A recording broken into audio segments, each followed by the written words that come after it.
तो दोस्तों नमस्कार, जय हिंद, भारत माता की जय। कैसे हैं आप सभी सनातनी दोस्तों। आज की वीडियो बहुत ही खतरनाक होने जा रही है, क्योंकि ये जो वीडियो है ऐसा रूप आपने योगी आदित्यनाथ का कभी नहीं देखा होगा। और इस सारे वीडियो में मैं वो रूप योगी आदित्यनाथ का दिखाने जा रहा हूं जिसको रौद्र रूप बोलते हैं। तो दोस्तों इस वीडियो को अंत तक देखिएगा। चलिए देखते हैं, आइए। और मुझे अच्छा लगा कि लालू जी आज उनका समर्थन कर रहे हैं। प्रधानमंत्री के लिए भले ही उन्होंने समर्थन न किया हो, लेकिन आज समर्थन कर रहे हैं, पता नहीं किस बात के लिए। मैं आपके माध्यम से मर्यादा के विरुद्ध यहाँ पर बातें हो रही हैं और किस प्रकार से गुमराह किया जा रहा पूरे देश को। अयोध्या में 3 प्रकार की परिक्रमाएं होती हैं, पंचकोसी, 14 कोसी और 84 कोसी। और महोदया उसी परंपरा के अनुसार 84 कोसी परिक्रमा देश के संतों ने प्रयागराज महाकुंभ के अवसर पर 10,000 संतों ने वहां पर तय किया था और उसी के अनुसार परिक्रमा का यात्रा का कार्यक्रम तय हुआ था। इस प्रकार से धार्मिक स्वतंत्रता के मौलिक अधिकार पर उत्तर प्रदेश सरकार ने प्रहार किया है। महोदया पहली बार ये देखने को मिला है कि लगभग 2,000 से अधिक संतों को गिरफ्तार किया गया है और पूरी तरह अपमानित किया गया है।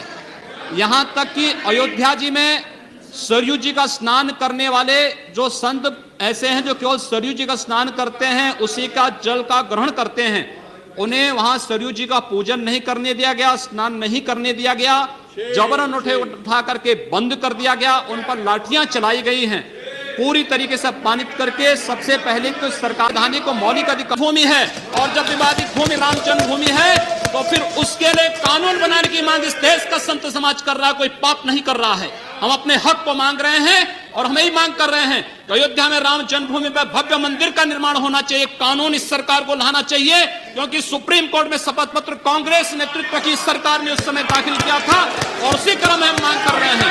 और संतों को उनके हकों से वंचित किया जा रहा है, उनके धार्मिक यात्रा को प्रतिबंधित किया जा रहा है, उन्हें अपमानित किया जा रहा है। और किस समाजवाद की बात मुलायम सिंह जी कर रहे हैं, किस संविधान की बात कर रहे हैं? ये समाजवाद है। स्वयं राष्ट्रीय अध्यक्ष हैं, इनके 2 भाई महासचिव हैं, इनका पुत्र प्रदेश अध्यक्ष है। कौन से समाजवाद की बात करते हैं? परिवारवाद की बात करते हैं। बेवकूफ बना रहे देश को, ये केवल देश को बेवकूफ बनाने का कार्य कर रहे हैं और बेवकूफ बना करके समाजवाद के नाम पर समाज को बेवकूफ बना करके सेकुलरिज्म की धज्जियां उड़ा रहे हैं। 30 दंगे उत्तर प्रदेश के अंदर हो चुके हैं महोदया। 1 वर्ष में 30 बड़े-बड़े दंगे। हर दंगे में हिंदू प्रताड़ित हुआ है, हिंदू जेल में बंद हुआ है। और ये सरकार परंपरा की बात करती है। किस परंपरा की बात इस सरकार कर रही है? कि आतंकवादियों के खिलाफ दायर मुकदमों को वापस लेना कौन सी परंपरा का हिस्सा है? ये सरकार उत्तर प्रदेश के अंदर जिस प्रकार से सरकारी जमीनों को कब्रिस्तान के नाम पर आवंटित कर रहा है, कौन सी परंपरा का हिस्सा है? जिस प्रकार से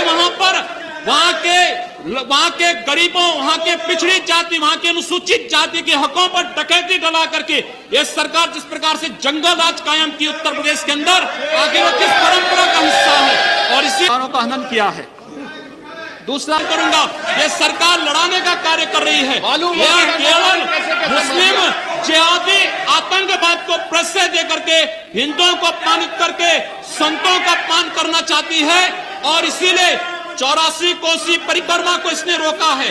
मोदी ने रोक लगा करके उत्तर प्रदेश के अंदर 10 करोड़ लोगों को पीड़ित किया है, अपमानित किया है, उनको परेशान किया है। और यही नहीं, यह सरकार लगातार हिंदुओं को अपमानित करने का कार्य कर रही है। और इसीलिए मैं आपके माध्यम से अनुरोध करूंगा, इस सरकार को रहने का कोई अधिकार नहीं, इसे बर्खास्त किया जाना चाहिए। मैं एक सन्यासी हूं और एक सन्यासी होने के नाते सच बोलने का साहस करता हूं। जो सच है वो बोलता हूं। सच स्वीकार करने को तैयार नहीं है। मुझे लगता है एक दिन उस सच को, अपने अस्तित्व के लिए अपनी उस सच को स्वीकार करना पड़ेगा। तो एक हिंदू के खून के बदले आने वाले समय में हम प्रशासन से एफआईआर दर्ज नहीं करवाएंगे, बल्कि कम से कम 10 ऐसे लोगों की हत्या अवश्य करवाएंगे जो लोग कतई अब बर्दाश्त की सीमाएं समाप्त हो चुकी हैं।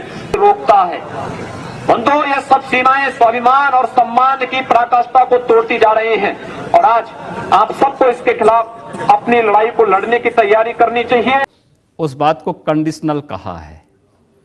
अगर कोई आपको मारेगा तो मुझे लगता है कि सामने कोई मानव होगा तो उस मानव को आप ये मान सकते हैं कि आपने एक थप्पड़ मारा, आप दूसरा थप्पड़ भी सहन कर सकते हैं। लेकिन अगर सामने दानव है तो अगर मारना एक हाथ से मारता है, दूसरा हाथ से उसका जवाब भी दीजिए। मैं एक सन्यासी हूँ। अरे शास्त्र का प्रशिक्षण दिया गया तो शास्त्र के साथ साथ शस्त्र का भी। अगर हमारे हाथ में एक हाथ में माला है तो दूसरे हाथ में हम भाला लेकर के भी चलते हैं, जिससे समाज को शिष्ट भी किया जा सके और दोष की सजा भी दी जा सके। एक सन्यासी का सही कर्तव्य होता है। तो कहा, जब प्रशासन बात नहीं मानता है, जहां पर प्रशासनिक व्यवस्था पूरी तरह फेल हो चुकी है, जहां पर वो किसी चीज को सुनने को तैयार नहीं है। गोरखपुर में दर्जनों व्यापारियों की दुकानें आग लगाई जा चुकी थी। एक व्यापारी की हत्या सरेआम इसलिए कर दी जाती क्योंकि हिंदू बालिका को जबरन मुहर्रम का जुलूस उस बालिका के साथ जबरन करने का प्रयास करता और वो व्यापारी उसको बचाने के लिए आता है तो उसकी हत्या सरेआम पुलिस की जीप से खींच करके चाकू से गोंद करके उसकी हत्या कर दी जाती है। कोई इस बात को सुनने को तैयार नहीं। आखिर हम लोग बाकी इसके अलावा हमारे पास चारा क्या है? अपने लोगों को संगठित करके इस प्रकार के अन्याय का प्रतिकार करना। मुझे लगता है जब कानून और व्यवस्था फेल हो जाती है, जंगल राज हो जाता है, तो जंगल राज का जवाब जैसे को तैसा देने की तैयारी होनी ही चाहिए। हम नहीं कर रहे हैं, हमने अपने तरीके से नहीं जलाया है। हम कह रहे हैं कोई हमारा जलाएगा तो ये निश्चिंत होकर के नहीं बैठे, आप लोगों को भड़का रहे हैं। मैंने ये कहा कि अगर कोई हमारा जलाएगा तो वो सुरक्षित नहीं बैठे। तो आपने वीडियो देख ली ना, मजा आ गया ना? आपको लगा ना कि कोई शेर बोल रहा है? और देखिए बातों को रखने का तरीका भी देखिए कि किस तरीके से ये अपनी बातों को भी रख रहे हैं और उसी अंदाज में रख रहे हैं जैसे एक शेर चलता है।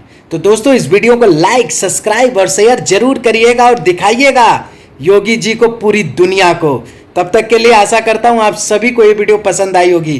तो बाय बाय।